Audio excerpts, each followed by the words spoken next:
सागर में निजी स्कूलों की मनमानी पर लगाम लगाने में प्रशासन पूरी तरह विफल साबित हो रहा है, जिसके चलते अभिभावकों को निजी स्कूल की नीतियों के आगे झुककर मजबूरन अपने बच्चों का भविष्य सुरक्षित रखने की खातिर विवश होकर उनकी मनमानी शर्तों को पूरा कर खासी परेशानी उठानी पड़ रही है।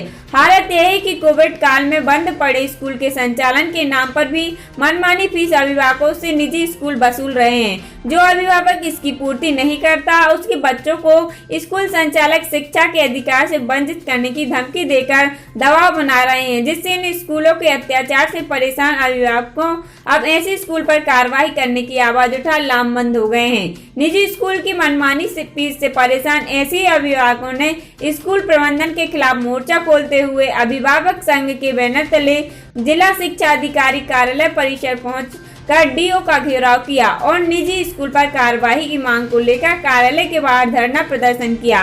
इस दौरान अपनी शिकायत लेकर डीओ के पास पहुंचे अभिभावकों में निजी स्कूलों की मनमानी को लेकर लगातार शिकायत के बाद भी शिक्षा विभाग द्वारा कोई ठोस कार्रवाई नहीं कर महज रस्म अदायगी कर उनकी मनमानी को बढ़ावा देने का खासा आक्रोश भी दिखाई दिया, जहां इसको लेकर शिक्षा अधिकारी और अभिभावकों के बीच तीखी बहस भी हुई। अभिभावकों ने इस मौके पर शहर की कई निजी स्कूलों में शिक्षा फीस के नाम पर जाली लूट के प्रमाण से शिकायत कर मामले में न्यायालय के आदेश का खुला उल्लंघन करने का आरोप भी लगाया है, जिससे ऑनलाइन पढ़ाई के एवज में केवल ट्यूशन शुल्क लेने की छूट स्कूलों को है, पर वह संपूर्ण राशि अभिभावकों से शिक्षा देने के नाम पर वसूल रहे हैं और दबाव बना रहे हैं। जो अभिभावक राशि नहीं जमा कर पा रहे हैं, उनके बच्चों की शिक्षा नहीं दी जा रही है। इस मामले में शिक्षा अभिभावकों ने ऐसी स्कूलों पर सख्त कार्रवाई के साथ उनकी मान्यता रद्द करने की मांग भी उठाई। वहीं इस मामले में जिला शिक्षा अधिकारी हमेशा की तरह रटाया जवाब देते नजर आ रहे हैं और सीधे तौर पर उनके खिलाफ कार्रवाई करने से बचते नजर आ रहे हैं। नोटिस तलब कर मामले में नियमानुसार कार्रवाई की बात कह रहे हैं। बहरहाल इस मामले में मजबूत इच्छा शक्ति की कमी साफ साफ प्रशासन के रवैये से झलक रही है, जिसके कारण निजी स्कूलों की मनमानी का दौर बदस्तूर जारी है और इसका दंश झेलने वाले अभिभावकों को अपने बच्चों के भविष्य के खातिर मजबूर होना पड़ रहा है।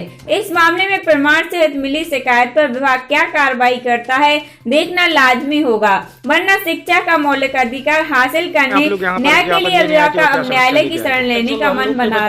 किस संबंध में यहाँ पर आई हुई थी? मैं अपनी बच्ची के स्कूल के संबंध में आई हूँ, क्योंकि क्या है कि हम लोग जो जिस पद पर कार्य थे, हम लोग पद समाप्त हो गए, तो फीस वगैरह तो है नहीं हम लोग के पास में देने के लिए, तो ये रिक्वेस्ट करने आई थी कि सर स्कूल से कुछ फीस कम हो जाए, है ना। हम लोगों की मेरी बच्ची 3rd में है, लेकिन बाकायदा 2100 रुपये लगते हैं हर महीने के। तो पहले 3 महीने में लगते थे, अब हर महीने कर दिया है, तो हम लोग कहाँ से दें अगर फीस में कुछ कंसेशन हो, है ना। तो अभी आप यहाँ पर आई थी तो क्या जानकारी मिली? अभी तो अफसर ने ये कहा है कि ठीक है हम लोग करेंगे कार्रवाई। आप लोग यहाँ पर ज्ञापन देने आए थे और क्या समस्या लेके आए थे? एक्चुअल हम लोग के बच्चे निजी स्कूलों में अध्ययनरत हैं और माननीय उच्च न्यायालय ने अपने रिट पिटीशन क्रमांक 9293/2020 में आदेश पारित कर दिया है कि सभी निजी स्कूल कोविड-19 के पहले जो भी ट्यूशन फीस नियत थी वो ट्यूशन फीस ही लेंगे केवल, जबकि सभी प्राइवेट स्कूल जिसमें वात्सल्य स्कूल भी शामिल है, मेरी बेटी वात्सल्य स्कूल में अध्ययनरत है कक्षा 4 में, तो वात्सल्य स्कूल की टोटल फीस 5010 रुपये है, उन्होंने पूरी फीस ली हुई है, जबकि हाई कोर्ट कह रहा है कि आप केवल ट्यूशन फीस लेंगे, वो नहीं मान रहे। उनसे पहले भी कहा था, जब हाई कोर्ट ने स्टे दिया था उस समय भी कहा था, तो उन्होंने कहा कि नहीं आदेश पारित नहीं हुआ है। अब आदेश पारित हो गया है, हम लोग कह रहे हैं कि साहब आप केवल 3300 रुपया जो आपकी ट्यूशन फीस निर्धारित है आप वो लीजिए, लेकिन उन्होंने मना कर दिया। बच्चों को परीक्षा से ही वंचित किए हुए हैं, हम लोगों से 5000 रुपये पूरा लिया हुआ है, जबकि ट्यूशन कार्ड में 3300 रुपये उनकी 3 माह की अंकत है, 1100 रुपये प्रति माह के हिसाब से 3 माह की 3300 रुपये। परिजन लोग आए हुए थे, क्या मामला है सर?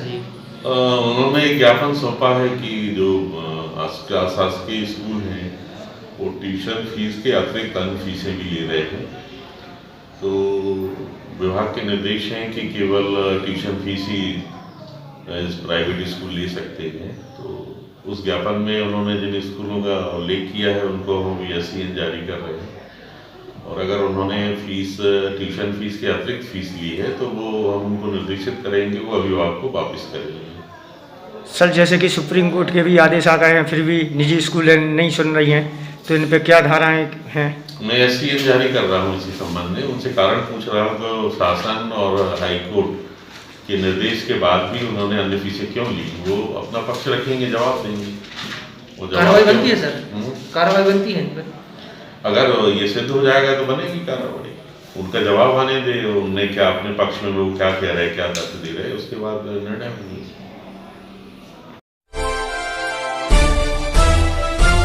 Audio Jungle.